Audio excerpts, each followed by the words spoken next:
চলো আমার গোপুর এই 5 বছরের পুরনো দোলনাটা থেকে এই দোলনাটা আমি কি করে তৈরি করলাম সেটা তোমাদের আগে বলি।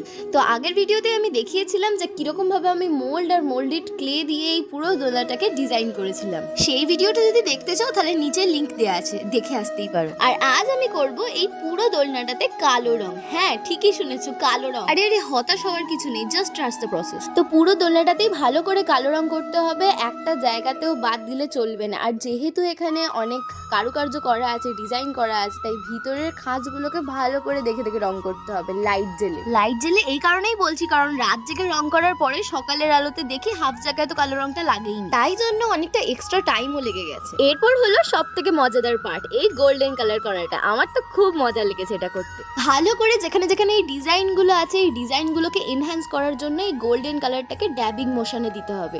আর একদম আলতো করে দিতে হবে যাতে খাঁজগুলোতে গোল্ডেন কালারটা না লাগে, কালো কালারটা দেখা যায়। অবশেষে আমার দোলনার বড় পার্টটা কমপ্লিট হয়ে গেছে, আর বেঁচে আছে হচ্ছে এই পুচকু মেন পার্টটা যেখানে আমার গপু বসবে।